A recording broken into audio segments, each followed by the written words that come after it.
What's up guys, welcome back to the channel and thank you for tuning in. Today is legitimately a video I never ever planned on or intended to make. The thumbnail and title is accurate. We went out and impulse bought a side-by-side. And yes, it is this guy here right behind me. That's a 2020 Polaris RZR or RZR S 1000. S being sport, the 60-inch wide model, 1000 being 100 horsepower. This is the naturally aspirated version. This is not the XP, the Extreme Performance 1000R or whatever Polaris likes to call theirs. This is not the turbocharged version, and I'm sure the first thing a lot of people are going to be doing is thinking and commenting, John, why didn't you get the turbo version? Well, that's because this guy right here behind us, this is all we need for the type of riding that we're going to do. I don't need to be going outside and flexing on anyone, spending 25 grand on a machine that we don't need. We're not going to be doing dunes. We're not going to be doing any kind of crazy extreme rocks and stuff.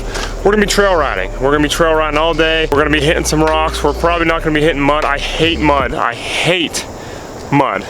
Mud breaks stuff. Mud's terrible to wash and stuff, but we'll trail ride all day. We'll hit hill climbs all day, and we'll do some rocks all day long. But check this guy out.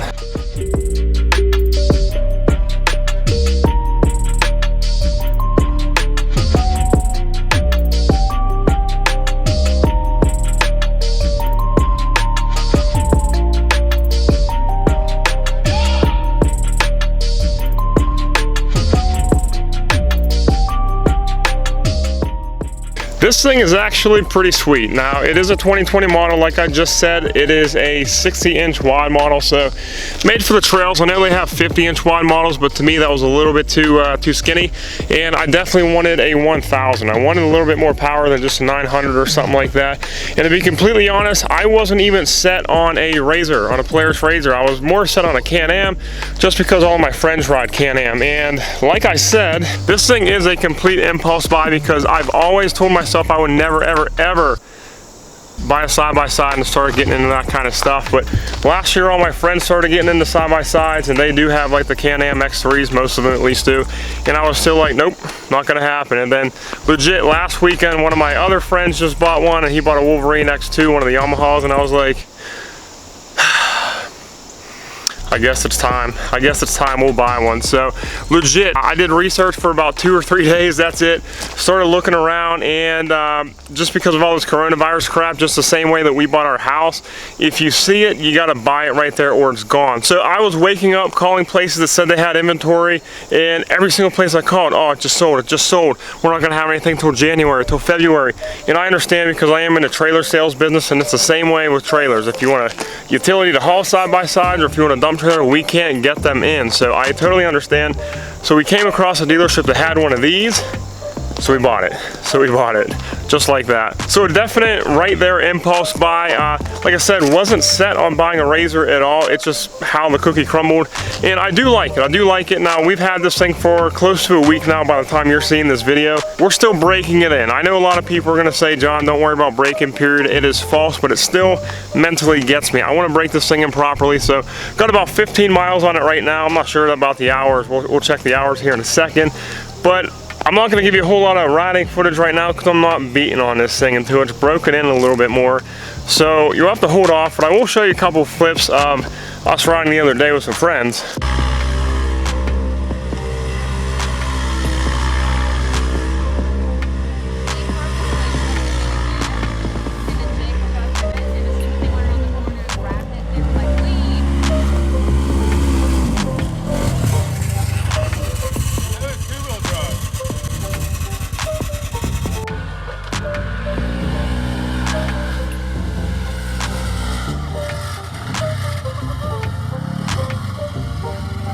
And that one right there is actually a RZR 900. So we got the 1000. I don't know if that one was a 50 or 60-inch wide, but they're capable. You can do some fun stuff, and I'm definitely excited to do some fun stuff on the channel with you guys with this thing right here. Now, already I can tell you from cruising around on this thing for like 15-ish miles, there's some things I like about it and some things I definitely don't like about it. Number one that I don't like about it is, I mean, this is no toy. These things right here, the way this thing sits, these are base model at $16,999, so 17,000 bucks. And you don't get a roof, which I am aware that most of these you don't get roofs on. That's like a typical thing. You don't get a windshield, which is typical. I understand about that. We'll get a windshield for it eventually, not worried about that too much. But no roof, that's kind of a bummer. We're probably gonna end up building a roll cage, and we're gonna make it this, we'll powder coat it this blue color. We're gonna do rock slides, and all that stuff's gonna look super good because it'll match the shocks, the coils, and the other blue. And then we'll probably do a front bumper, rear bumper, etc. Now, one thing that is nice is these shocks. These are adjustable shocks, which is super cool. You can adjust them on the fly to harden them or soften them, and we do have a lot of adjustability right here as well if we want to raise the side-by-side up a little bit or drop it down lower. So we got a lot of that, which is nice.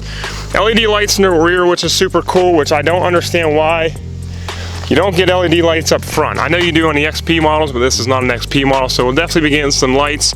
Probably be a good idea to get some light bars or LED pods on this thing.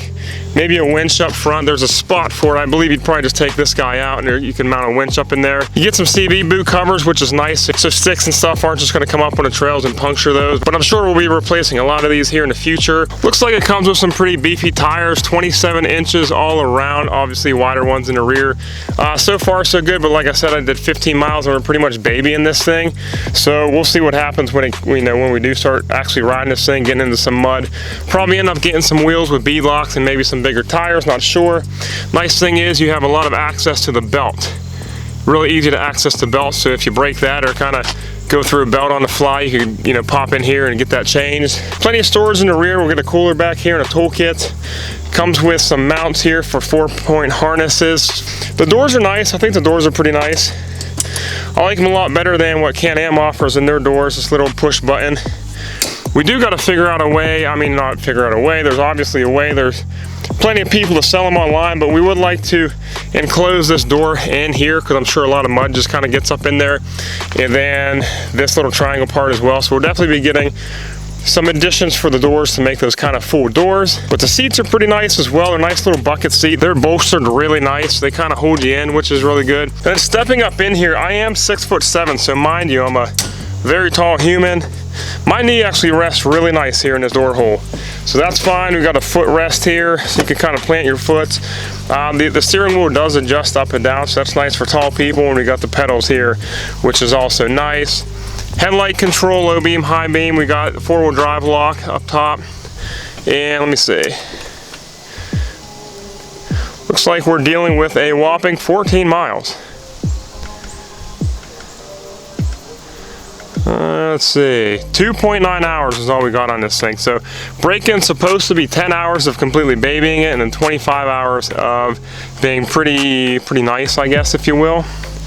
And 12 volt here, which is going to be nice for airing up some tires. We already got a plug kit and stuff in the glove box. Not a whole lot of storage here. You got cup holders. They don't hold anything in crazy. Can-Am does a really nice job of having cup holders that kind of hug your drink. These are just kind of plastic, and then you do get some plugs for the floor to get out on the water and mud, so that's pretty nice. I forgot 2 things real quick. This is a video from the future. Just went for a ride, came back.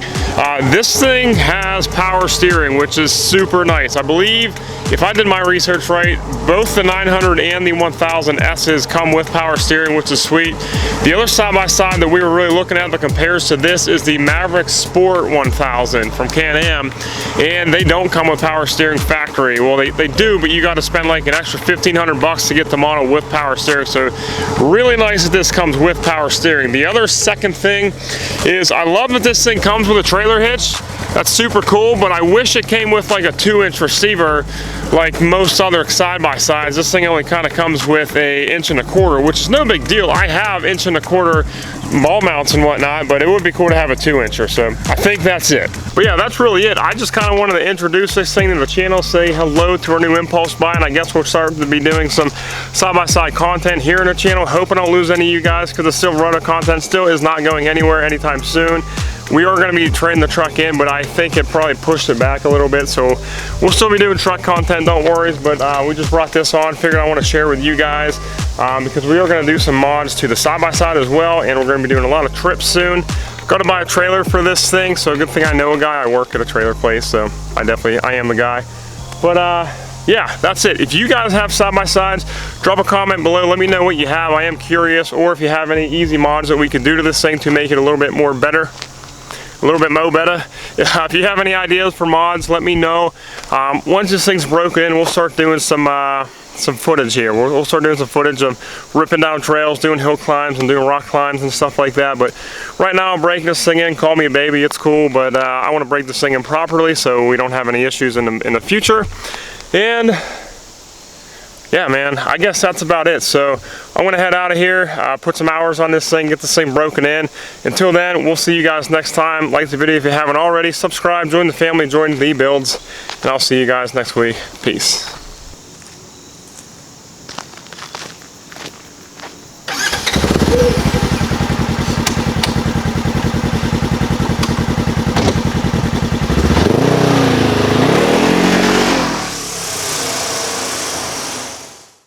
Rage on that beat, going crazy.